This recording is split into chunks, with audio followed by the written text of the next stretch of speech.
Stellan needs security. You already have your own apartment, your own life. My mother said this while sitting in her lawyer's office, as I read the will that excluded me from inheriting anything after 8 years of paying their bills. I placed the documents on the desk, stood up, walked out without saying another word. She didn't know that was the last time I'd ever send them money. She didn't know I'd already calculated exactly how much I'd spent keeping them afloat. And she definitely didn't know I was about to let their entire financial world collapse. My name is Kale, and this is the story of how I learned that family loyalty has limits, and sometimes the people who take advantage of you most are the ones you'd do anything to help. Let me take you back to the beginning so you understand how I ended up in that lawyer's office. I'm 38 years old, work as a software engineer for a tech company downtown. Nothing flashy, but the pay is solid. Enough to live comfortably, and then some. For the past 8 years, I'd been using that and then some to support my parents financially. We're talking about $800 a month, minimum, groceries, medications, doctor visits, utility bills for both of their properties, house maintenance, property taxes, insurance premiums, everything. I never complained because that's what you do for family, right? You take care of the people who raised you. My brother Stellan is 32. He's been unemployed for most of his adult life, living with my parents rent-free, bouncing from one failed business idea to another. The food truck venture that lasted 3 months. The drop-shipping phase where he bought a course but never actually sold anything. That cryptocurrency trading period where he lost more money than he made. Nothing ever stuck. Nothing ever worked out. And every time something failed, he'd just move back to the couch and start researching the next big thing. I understood it. At least I thought I did. Some people need more time to find their path. Some people aren't built for traditional employment. I told myself these things because the alternative was acknowledging that my 32-year-old brother was just lazy. The warning signs were there from the start, subtle enough that I dismissed them. My parents never thanked me for the money. Not really. It was always just expected, like I was supposed to do it. When I'd transfer the monthly payment, my mom would send a quick text. Got it. Thanks. That was it. No acknowledgement of what I was sacrificing to make sure they were comfortable. My dad would occasionally mention how Stellan was working on something new, some business idea that was going to change everything. There was always this implication that once Stellan figured it out, once he got his big break, things would be different. He'd contribute. He'd help out. That never happened. And then there were the comparisons. My mom would mention other people's kids, people I'd gone to high school with. Did you hear about Marcus? He's a director at some tech company now, making 6 figures. Or, Sarah just bought her second investment property. Must be nice. I'd brush it off. Yeah, must be nice. But I wasn't making director money, and I definitely wasn't buying investment properties because I was too busy making sure my parents could afford their prescriptions. My best friend Jet would bring it up sometimes when we'd grab drinks after work. Man, you know they're taking advantage of you, right? I'd defend them. They're my parents. They took care of me growing up. This is just returning the favor. Did they though? Jet would ask. Because from what you've told me, they spent most of your childhood struggling to make ends meet. And now you're making sure they don't struggle anymore while your brother does absolutely nothing. I didn't want to hear it. Didn't want to acknowledge that maybe Jet had a point. Looking back, I was so focused on being the good son that I never stopped to ask if they actually saw me that way. I just assumed that by taking care of them financially, I was earning their respect, their gratitude, their recognition. I was wrong. 3 weeks before that meeting in the lawyer's office, my mom had called me. Kale, honey, I need you to come with me to see Mr. Beckett next Tuesday. Just some routine paperwork to review. Mr. Beckett had been our family lawyer since I was a kid. I figured it was estate planning stuff, maybe updating some documents. Nothing major. I should have asked more questions. That Tuesday, I left work early and met my mom at Mr. Beckett's office. Small place, wood paneling, that old lawyer smell of leather and paper. My mom seemed nervous, kept fidgeting with her purse strap. Mr. Beckett laid out the documents on his desk. I wanted to go over your parents' will with you both, he said, adjusting his glasses. Make sure everyone understands the arrangements. I started reading through it. Standard stuff at first, then I got to the section about property distribution. Both of my grandparents' houses, the family home on Ashwood Drive where my parents lived, and the rental property on Cedar Lane, were being left entirely to Stellan. Not split between us, not divided in any way, just completely and entirely to him. I read it 3 times to make sure I wasn't misunderstanding. All real property, including the family residence at 847 Ashwood Drive and the rental property at 223 Cedar Lane, shall be bequeathed to Stellan Briggs Reed. My name wasn't mentioned anywhere in the inheritance section. I looked up at my mom.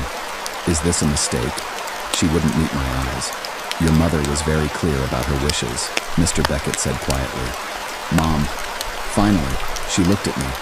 Stellan needs a place to live, Kale. You already have your own apartment. You have your career, your life established. He needs security. That word, security. Like I hadn't been providing security for 8 years by making sure their bills were paid. What about the security I've been giving you? I asked, keeping my voice level. What about all the money I've spent making sure you had everything you needed? That's different. That's just helping family. I felt something shift inside me, something cold and final. And I'm not family? My mom got defensive. Don't be dramatic. Of course you're family. But Stellan needs this more than you do. You're established. You don't need these houses. I placed the documents on Mr. Beckett's desk, stood up, looked at my mom one more time. I see. And I walked out. The drive home was a blur. My mind kept circling back to one thing. 8 years. 8 years of monthly payments. 8 years of making sure they never went without. 8 years of canceled plans, skipped vacations, delayed purchases because I was too busy making sure my parents were comfortable. When I got to my apartment, I sat down at my kitchen table and did something I'd been avoiding for a long time. I calculated exactly how much I'd spent on them. I pulled up every bank statement from the past 8 years. Every grocery payment, every utility bill, every medication cost, every property tax payment, every insurance premium.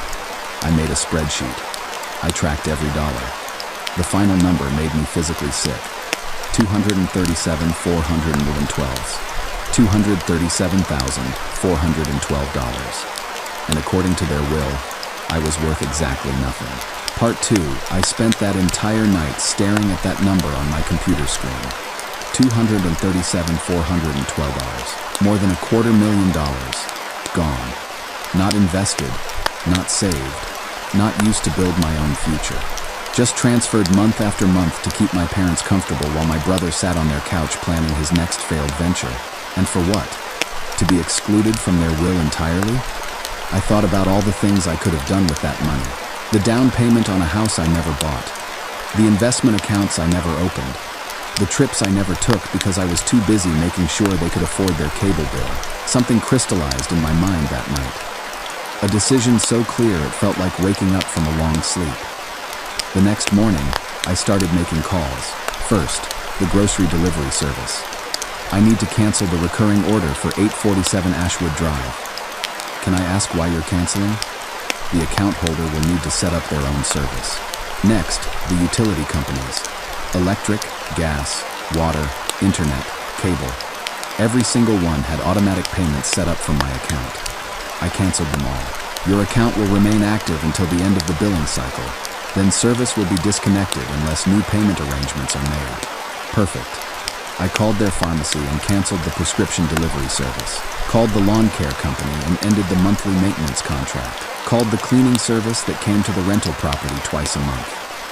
Each cancellation felt like removing weight from my shoulders. Each phone call was me taking back a piece of myself I'd given away. By noon, I'd systematically dismantled every financial support system I'd built for them over 8 years. Then I drove to their house. My mom was in the kitchen when I walked in. She smiled like nothing had changed, like yesterday's meeting had been just a minor inconvenience. "Oh, Kale, good timing. I was just about to make lunch. Are you hungry?" I put a folder on the kitchen counter. Bank statements, payment confirmations, every receipt I could find. "We need to talk.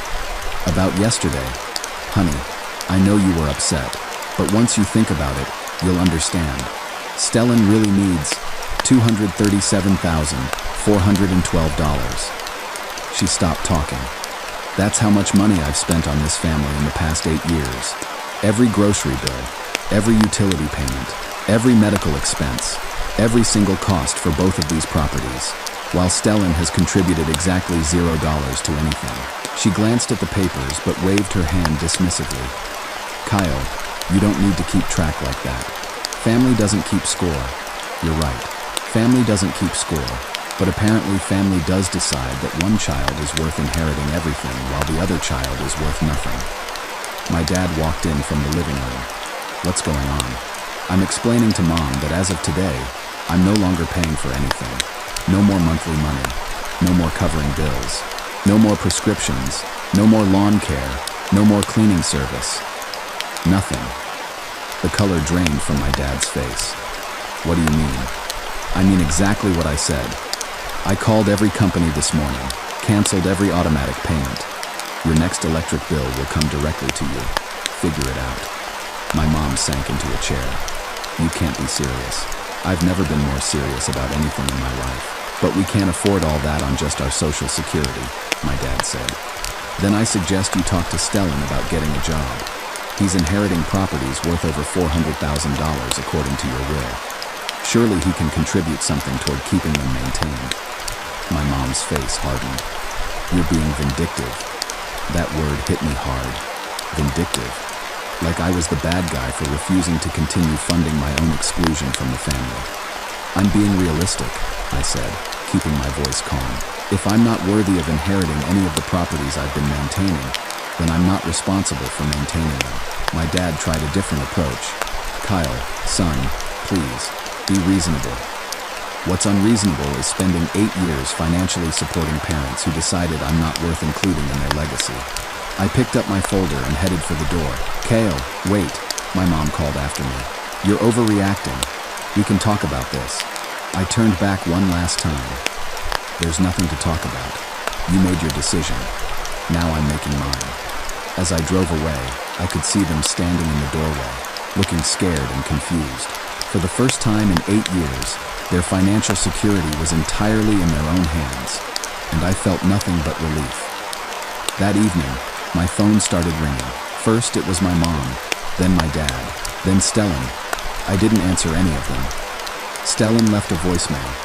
What the hell is wrong with you? Mom and Dad are freaking out. They said you're cutting them off over some stupid will thing. Are you seriously that petty? I deleted it without listening to the whole thing. The calls kept coming. I finally picked up when Stellan called for the 5th time.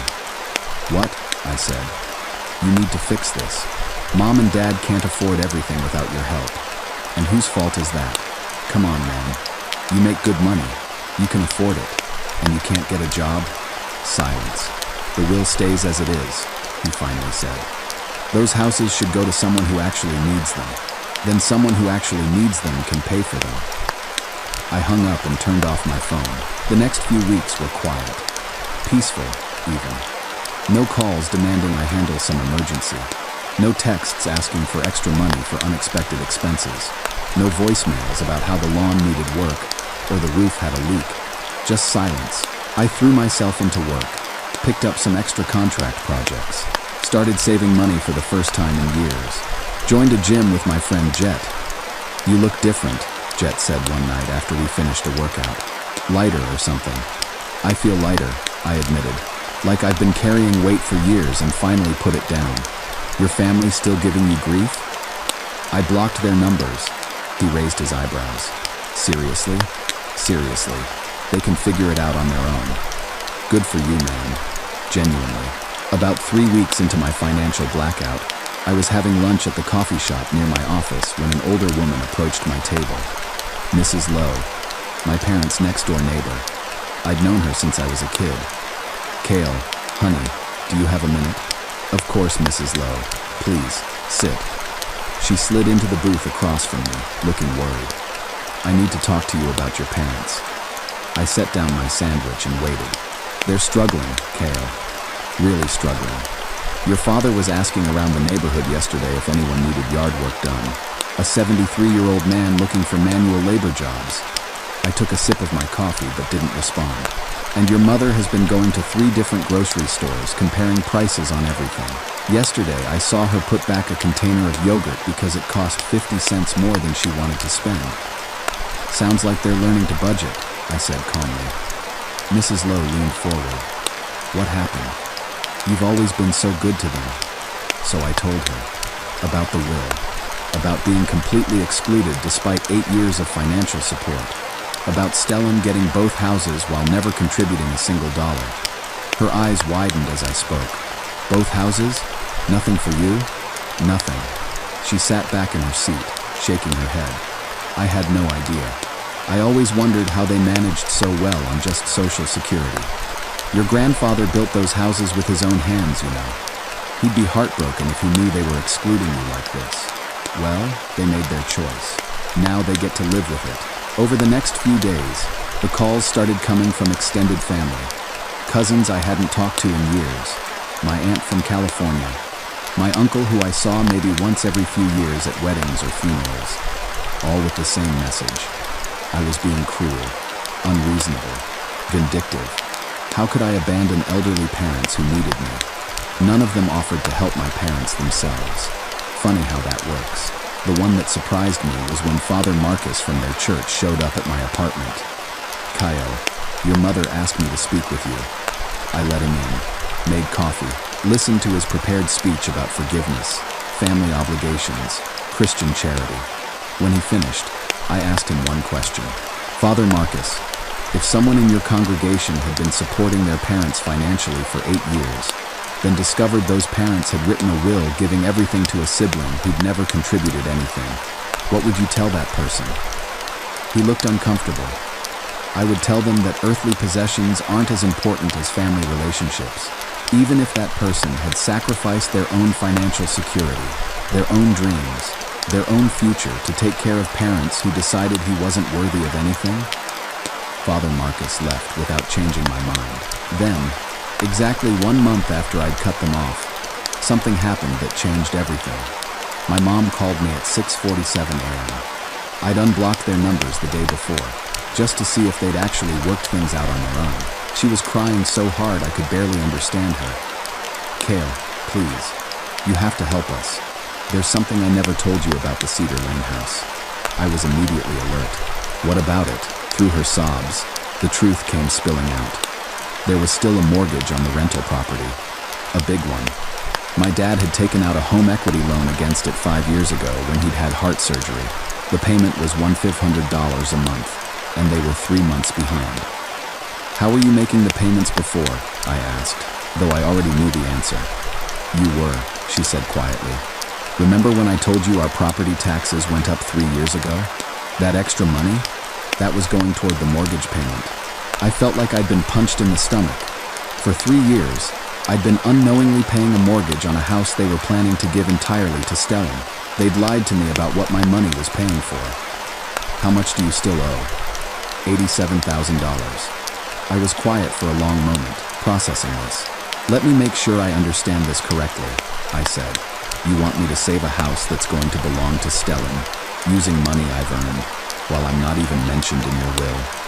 The bank sent foreclosure papers, she sobbed. We have 30 days to catch up on the payments, or they're taking the house. What does Stellan say about this? He doesn't know yet. We were hoping you could help us before we tell him. I hung up. Then I called Stellan directly. Did you know there's a mortgage on the Cedar Lane house? I asked. Silence. What are you talking about? I explained the situation. I could hear him getting agitated. So one of the houses I'm supposed to inherit might get taken by the bank. That's exactly what I'm telling you. Well, you have to do something about it. You're the only one with money.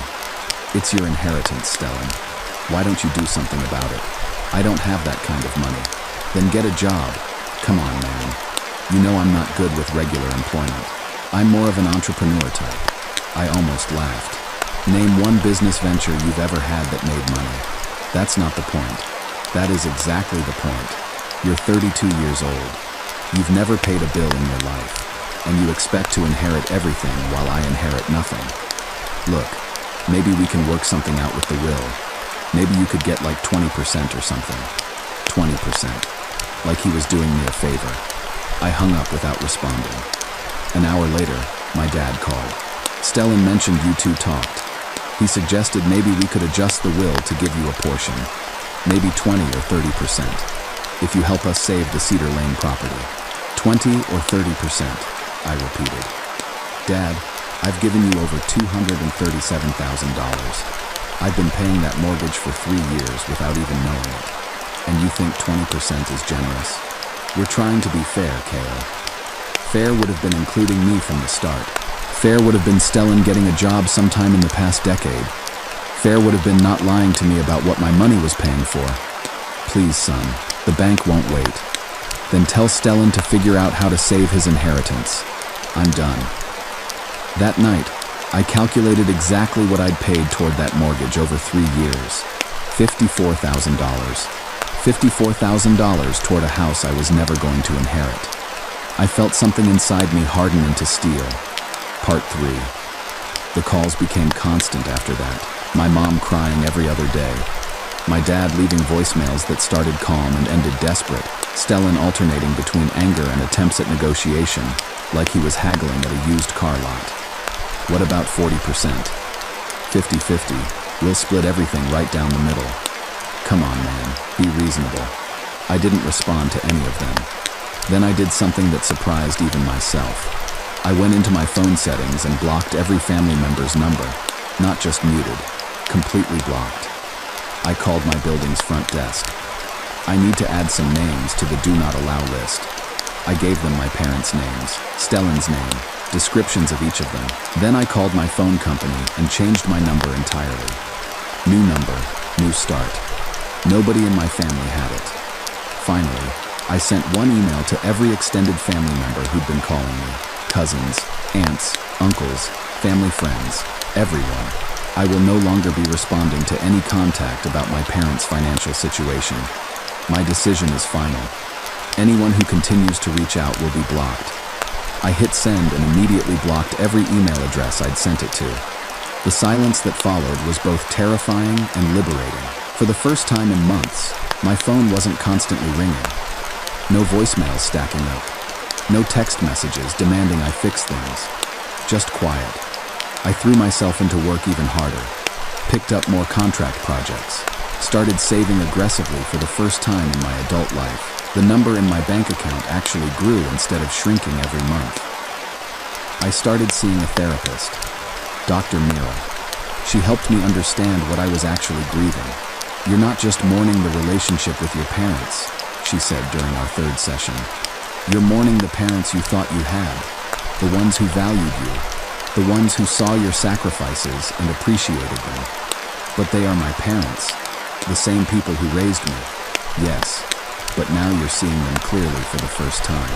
And sometimes the people we love are capable of treating us very badly, even when they claim to love us back. That hit harder than I expected. 3 weeks into my total communication blackout, something unexpected happened. I was grocery shopping on a Saturday afternoon, frozen food aisle, and there he was, Stellan. He looked terrible, hair greasy and unwashed, clothes wrinkled like he'd slept in them. And he was standing there studying the price tags on frozen pizzas like he was trying to solve a calculus problem. He saw me at the same moment I saw him. We stared at each other across the freezer cases. Then he walked over, and I could see desperation in his eyes. Kale, thank God. I've been trying to reach you for weeks. I didn't say anything. Just stood there with my shopping cart. Things are bad, really bad. Mom's having panic attacks. Dad's blood pressure is through the roof. And the bank, he ran his hand through his greasy hair. The bank is processing the foreclosure. We're going to lose the Cedar Lane house. He was following me now as I pushed my cart toward checkout. We need to fix this, all of it. The money situation, the will, everything. Mom and Dad are ready to talk about really changing the will this time. I stopped walking, turned to look at him. How much of the will? Whatever you think is fair. 50-50. We'll split everything right down the middle. For just a moment, I felt something that might have been hope. Then I remembered everything that had led to this point. 3 months ago, 50-50 might have been enough, I said quietly. But that was before I found out you'd been lying to me for 3 years about what my money was paying for. Before you offered me 20% like you were doing me a favor. Before you called me petty for refusing to fund your inheritance. His face crumpled. Kale, please. I'm sorry. We're all sorry. I looked at my brother. Really looked at him. A 32-year-old man who'd never held a job for more than a few months. Who'd never paid a bill. Who'd never taken responsibility for anything in his life. And I felt something I'd never felt toward him before. Pity. I'm not interested in being anyone's backup plan, Stellan. I walked away and didn't look back. But the story wasn't over. 2 days later, I got a letter in the mail. From a bank's legal department. They'd somehow tracked down my new address. The letter explained that as someone who had been making mortgage payments on the Cedar Lane property, I had certain rights regarding the foreclosure proceedings. I had the legal standing to assume the loan if I wanted to. The house was scheduled for auction in 10 days. I sat with that letter for a long time. Then I called a lawyer. Not Mr. Beckett, the family lawyer. A real estate attorney named Ms. Thorne who handled foreclosures. This is legal? I asked after explaining the situation. Completely legal. You've been making payments on the mortgage. The bank recognizes that. You have standing to intervene in the foreclosure and assume the loan. You'd need to catch up on the back payments and continue the monthly payment, but the property would become yours. How much to catch up? According to what you've told me, about $12,000 plus fees. Total around $15,000. $15,000 to own a house worth at least $150,000. A house I'd been unknowingly paying for 3 years. Can my parents contest this? They can try. But the bank has the right to foreclose, and you have the right to assume the loan. Unless they can prove fraud or coercion, which they can't, it's a done deal. I thought about it for 2 days. Then I called the bank. I want to assume the mortgage on 223 Cedar Lane and bring the payments current. Within a week, I owned a house. The same house my parents had lied to me about. The same house they'd planned to give to Stellan as part of his inheritance. I didn't tell anyone. I hired a property management company to handle everything. They cleaned it up, found tenants, and within 2 weeks I was collecting $950 a month in rent. More than enough to cover the mortgage payment. I found out my parents knew when Mrs. Lowe tracked down my new number through my office. Kale, honey, I had to call you. Your parents found out about the house, about you buying it. Stellan saw the new tenants and asked around until he figured it out.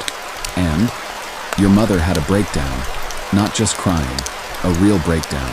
She kept saying she'd lost everything, that she'd ruined everything. I felt something, but it wasn't guilt, more like closure. And your father looks so old now, Kale, so defeated. He told me he finally understands what they did to you, that they took your money for years and then tried to exclude you from everything. Mrs. Lowe paused. Stellan moved out, said he couldn't stand being around them anymore because they blame him for everything. They blame him. There was a big fight. Your mother called him useless. Your father said he was ashamed to have raised such a lazy son. Stellan packed up and left, so my parents were alone now. For the first time in years, just the two of them in that house. Mrs. Lowe, your mother wants to meet with you. She asked me to find you. She says she has something to give you. What? She wants to sign over the Ashwood Drive house to you. Now, while she's still alive. She said to tell you she's sorry and she understands if you never want to speak to her again, but she needs to try to make this right. I agreed to meet her. Neutral territory, coffee shop near my office. She was already there when I arrived, sitting in a corner booth with a manila envelope in front of her. She looked so much older than I remembered.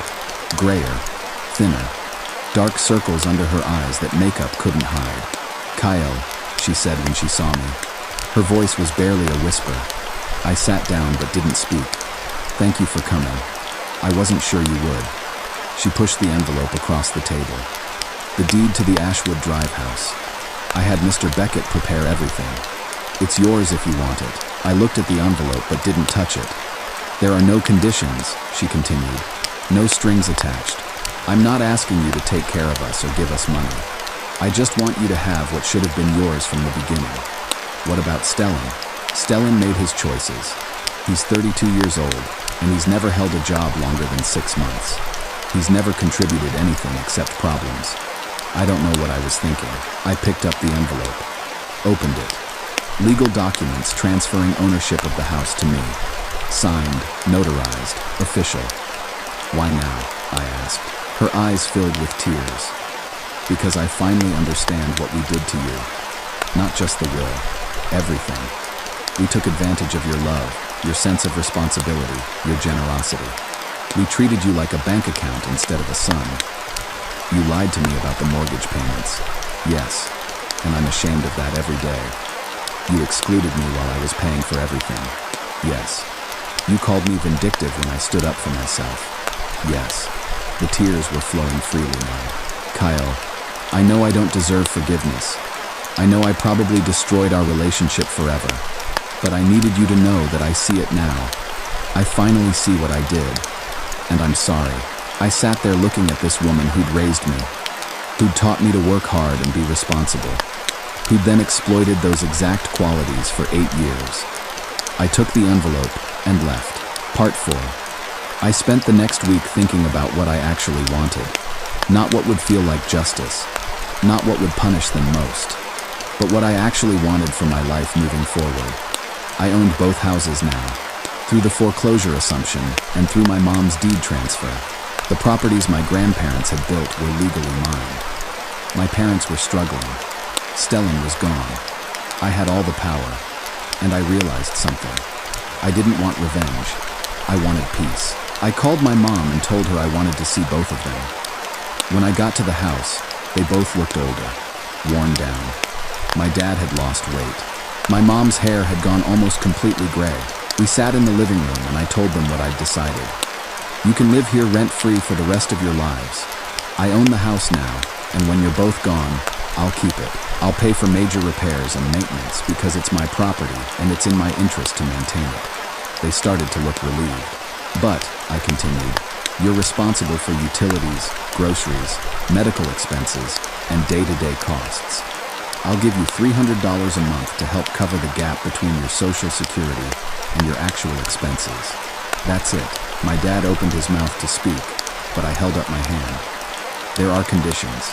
If Stellan moves back in, the deal is off. If you ask me for money beyond the $300, the deal is off. If you criticize my boundaries or call me unreasonable, the deal is off. And I want a written apology from both of you.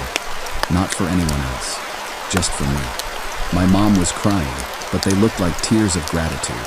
That's more than fair, she said. More than we deserve. Yes, it is. That was 5 years ago. Here's what happened after. My parents learned to live within their means. My dad started volunteering at a community food bank, which gave him purpose and a small stipend. My mom took up watercolor painting and started selling pieces at local craft shows. They stopped waiting for handouts and started building lives they could be proud of. Stellan got a job, actual employment, a warehouse about 40 minutes away. He's been there for 4 years now. He rents a room from a coworker and pays his own bills. We're not close, probably never will be, but about a year ago he sent me a text. 3 words. You were right. I didn't respond, but I saved the message. The Cedar Lane property has been an excellent investment. With renovations and good tenants, it now rents for $1,200 a month. More than enough to cover the mortgage and provide additional income. As for me, work is better than ever. I'm in the best financial shape of my life. I joined a rock climbing gym with Jet. I'm in better physical shape than I was in my 20s. And I met someone. Leora, a graphic designer who pays her own bills, has her own place, and doesn't need me to be anything other than myself. We've been together for 2 years. 3 months ago, my parents invited us both for dinner. Simple meal, nothing fancy. We sat around that same table where this whole thing started, and we talked like a normal family. As I was leaving, my dad pulled me aside. I'm proud of you, son. Not for the money or the houses, but for knowing your worth and not accepting less. That might have been the first time he'd said he was proud of me for something that had nothing to do with what I could provide. So what did I learn from all this? First, self-respect isn't negotiable. You can't maintain healthy relationships with people who fundamentally don't respect you. And you definitely can't earn respect by sacrificing yourself. Second, boundaries aren't punishment. Their self-preservation. Setting limits doesn't mean you don't love someone. It means you love yourself enough not to be destroyed by them. Third, people can change, but usually only when they're forced to face real consequences. My parents didn't learn accountability until they had to. Stellan didn't grow up until he had no other choice. Fourth, the right kind of help empowers people. The wrong kind enables them. I spent 8 years enabling my family, thinking I was helping. Real help would have been letting them struggle earlier. And finally, sometimes relationships need to completely fall apart before they can be rebuilt on healthier foundations. The family I have now doesn't look anything like the family I had 5 years ago. But it's better, more honest, more real. I spent 8 years lighting myself on fire to keep them warm, and they never thanked me for it. The moment I stopped, they called me selfish. But here's what they didn't understand. I wasn't being selfish. I was choosing to survive. And 5 years later, everyone is better off because I made that choice. My parents learned to stand on their own. Stellan learned to be an adult. And I learned that my worth isn't measured by what I provide to others, but by whether I'm building a life I actually want to live. I'm not going to tell you this story has a perfect ending. It doesn't. There are still complicated feelings, still moments of sadness about what we lost. But I'm genuinely happy now. For the first time in my adult life, I'm excited about my future, instead of anxious about everyone else's. And that's worth more than any inheritance could ever be. To anyone listening who's in a similar situation, here's what I want you to know. You're not responsible for fixing people who don't want to be fixed. You're not obligated to destroy yourself for people who take you for granted. And walking away from dysfunction isn't abandonment. It's survival. The people who truly value you will show it through respect, not just by accepting your resources. And if someone only wants you around for what you can provide, they don't actually want you at all. Set your boundaries. Protect your peace. Choose yourself. Because sometimes the most loving thing you can do, for everyone involved, is to stop enabling the dysfunction and let people face the natural consequences of their choices. I spent 8 years being the family safety net, and the moment I removed that net, everyone had to learn to stand on their own. It was hard, it was messy, it hurt, but it worked. And 5 years later, I can honestly say it was the best decision I ever made. Not because I wanted to punish anyone, but because I finally learned to value myself as much as I'd been valuing them. And that changed everything.